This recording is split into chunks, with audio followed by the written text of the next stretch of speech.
जिंदगी में कभी कभी ऐसे हादसे हो जाते हैं लोगों के साथ कि इंसान अपना सारा आपा खो देता है। इंसान को इस दुनिया से नफरत सी हो जाती है। उसे लगने लगता है कि इस संसार में उसे जीने का कोई हक नहीं। इस संसार में वो जी के क्या कर रहा है।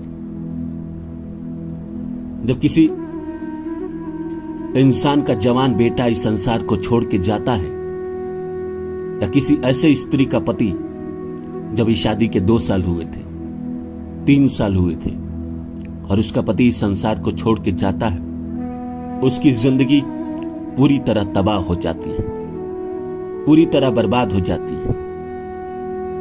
उसे लगने लगता है कि मैं जिंदा क्यों हूं और मेरे ही किस्मत में ऐसा क्यों हुआ। बहुत मिन्नत के बाद किसी के घर बेटा पैदा हुआ या बेटी पैदा हुई, और जो 5 साल की, 4 साल की, 10 साल की होती है, इस संसार को छोड़ के चली जाती है। उसके बाद उसके माता पिता का जीना ऐसे जीना है जैसे जिंदगी काट रहा हो कोई। एक दुख के साथ जिंदगी बिताना पड़ता है। इंसान को समझ में नहीं आता कि भगवान ने मेरे साथ ऐसा क्यों किया, मेरी क्या गलती थी, मेरा क्या कसूर था, मैंने ऐसा कौन सा पाप किया, और होना भी था तो मेरे ही साथ। जिंदगी में और भी गम हुए, मेरी जिंदगी में और भी दुख आए, और भी तकलीफ आई, वो सब तो मैं सह गया। पर इस बार तो प्रकृति ने मुझे ऐसा चोट दिया है, ऐसा गम दिया है, जिसको सहना मेरे बूते की बात नहीं है। इंसान के सामने कोई रास्ता नहीं दिखता। उसके मन में तो एक ही सवाल कौंधता है कि क्यों किया ईश्वर ने ऐसा। दोस्तों, मैंने आपको कई बार बताया है कि इस संसार में जो आया है वो अपना कर्म पूरा करने आया है। जिस दिन उसका कर्म पूरा हो जाता है, वो इस संसार को छोड़ के चला जाता है। बहुत पहले की बात है, आज से लगभग 3000 साल पहले की बात है।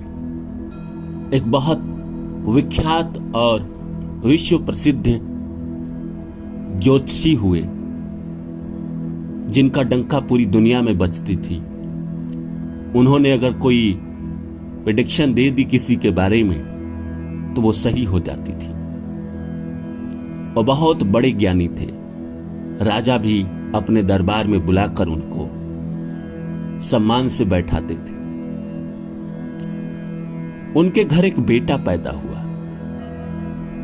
बहुत मिन्नत के बाद एक बेटा पैदा हुआ। जैसे ही बेटा पैदा हुआ, उन्होंने तो अपने बेटे की पहले कुंडली बनाई नहीं, बाद में उन्होंने अपने बेटे की कुंडली बनाई। और उन्होंने देखा कि मान के चलिए एक सर्टेन अमाउंट के रूप में जिस दिन उसका बेटा पूरा कर देगा, उस दिन ये संसार छोड़ के चला जाएगा। मान के चलिए आज के हिसाब से 10 लाख अगर वो अपने पिता को कमा कर दे देगा तो ये संसार छोड़ के चला जाएगा। इतने बड़े ज्ञानी थे। देखे तो वो रोने लगे, आंखों से आंसू भर भर गिरने लगे। उनकी पत्नी आई, उन्होंने पूछा क्या बात है। उन्होंने सारी बात बताई। दोनों बैठकर रोने लगे। क्या किया जाए, क्या किया जाए। पंडित जी ने कहा कि ये हमारे ही कर्म थे। पिछले जन्म में हम दोनों ने इसके लिए इतना ही कर्म किया था, इससे ज्यादा नहीं किया था। इस जीवन में आया है और ये हमारा कर्ज लौटाने आया है, और 10 लाख जिस दिन लौटा देगा उस दिन ये संसार छोड़ के चला जाएगा। करे तो क्या करे, समस्या थी और जिंदगी की समस्या थी। बड़ी मिन्नत से किसी ने अपने बेटे को पाया था। पंडित जी और उनकी बीवी ने यह फैसला किया कि हम अपने बच्चे को न पढ़ाएंगे, न लिखाएंगे, न उसको इस योग्य बनाएंगे कि वो जिंदगी में कुछ कर सके। दोनों ने ये प्लानिंग की और इसके तहत जिंदगी बिताने लगे। अपने बेटे को न पढ़ाया, न लिखाया, न किसी योग्य बनाया। लेकिन पंडित जी इस बात को भूल गए कि नियति को कोई नहीं बदल सकता। इतने बड़े ज्ञानी के घर में कोई बच्चा पैदा होता है तो बिना ज्ञानी के तो रह नहीं सकता। पंडित जी जब अपने दरवाजे पे बैठते और किसी की कुंडली देखते तो वो बच्चा वहीं बैठा रहता, चुपचाप धीरे से खुद मन ही मन वो सीखता गया, सीखता गया, सीखता गया और वो भी बहुत बड़ा विद्वान बन गया। इतना बड़ा विद्वान कि अगर वो किसी के बारे में एक शब्द कह दे वो भी सही हो जाए। लेकिन पंडित जी और पंडिताइन उसे कहीं नहीं भेजते थे, कोई काम नहीं कराते थे। एक बार ऐसा हुआ कि पंडित जी राज्य से बाहर गए हुए थे, दूसरे राज्य गए हुए थे किसी की समस्या को सुलझाने। उसके बाद राजा के घर एक बेटा पैदा हुआ। उसी राज्य में राजा के घर एक बेटा पैदा हुआ। तमाम विद्वान उस सभा में आए, राज्य के सारे नागरिक भी आए। जब राजा का बेटा पैदा होता है तो राज्य के सारे लोग इसलिए भी आते हैं ताकि राजा से कुछ उपहार मिले। और ये लोग तो ब्राह्मण थे, तो पंडित जी नहीं थे, तो पंडिताइन को जाना पड़ा और पंडिताइन के साथ उनका बेटा भी चला गया। महफिल जमी हुई थी, राजा सबको उपहार बांट रहे थे। पंडिताइन थी, पंडिताइन को भी दिया। उसके बाद सारे विद्वानों ने राजा के बेटे की कुंडली बनाई और सबने कहा कि भाई ये राज्य का नाम डुबा देगा, ये इस राज्य को मिट्टी में मिला देगा। कोई कुछ कहे, कोई कुछ कहे, कोई कहे कि ये राजा का हत्या कर देगा, तो कोई कुछ कहे। ये लड़का सुनता रहा, लेकिन इसे पंडिताइन ने मना किया था कुछ बोलने को। इसने कुछ नहीं किया। इसने वहीं दीवार पे एक छोटे से ईंट से कुंडली बना दी और चुपचाप चला गया। राजा टहलते हुए अचानक उनकी नजर दीवार पे पड़ी। उन्होंने पूछा कि ये कुंडली किसने बनाई, क्योंकि कुंडली अलग दिख रही थी। जो पंडित जी लोगों ने बनाया था राजा के बेटे की कुंडली, उससे ये कुंडली अलग दिख रही थी। तो किसी ने देखा था उस बच्चे को कुंडली बनाते हुए। उन्होंने कहा कि उसने बनाई। तो राजा ने खबर भेजा कि उसको बुला कर लाओ। लोग आए, उसको बुलाकर ले गए, साथ में पंडिताइन भी गई। उसने पूछा कि तुमने ये कुंडली कैसे बनाई। उसने बता दिया कि ये प्रहरी थी, ये घटक था, ये था, इस हिसाब से ये कुंडली बनती है।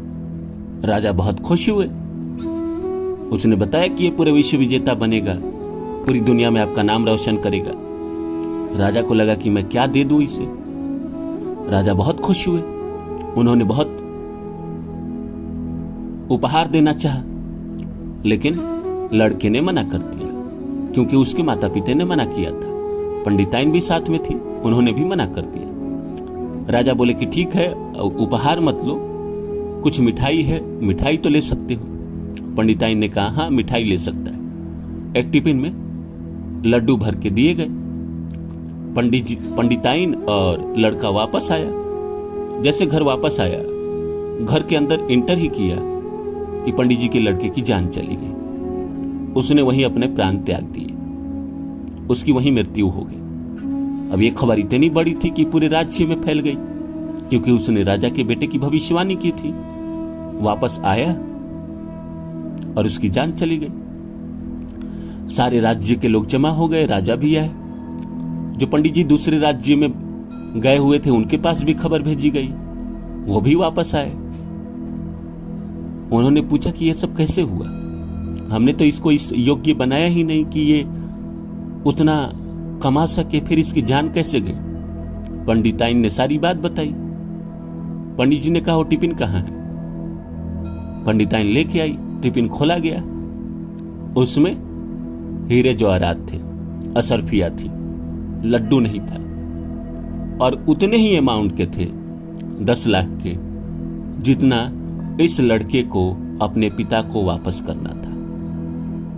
तो जिंदगी में ये कहानी हमें यही बता रही है कि हमारी जिंदगी से जो लोग चले जा रहे हैं, जो लोग चले जाते हैं, उनका योगदान उतना ही है आपकी जिंदगी में, इसीलिए वो आपकी जिंदगी को छोड़ के चले जाते हैं, कहीं और चले जाते हैं, किसी और से निभाए गए वादे को पूरा करने के लिए चले जाते हैं। हम भले निराश तो होते हैं, परेशान तो होते हैं किसी के जाने के बाद, पर सच्चाई यही है कि हमारा उस इंसान से उतने ही दिन का कर्म था जिसे वो पूरा कर गया, जिसे वो निभा गया। फिर आगे किसी जन्म में अगर कोई कर्म रहा होगा तो हमसे उसकी मुलाकात होगी, नहीं रहा होगा तो नहीं होगी। जिंदगी की सच्चाई भी यही है, हम चाहे कितना भी तड़प ले, कितना भी छटपटा ले, पर नियति को हम नहीं रोक सकते।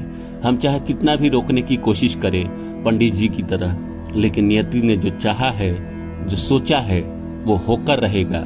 वो आपकी जिंदगी में खुद ब खुद हो जाएगा, वो अपने आप घट जाएगा। आपको उसके लिए ज्यादा कुछ करने की जरूरत नहीं है।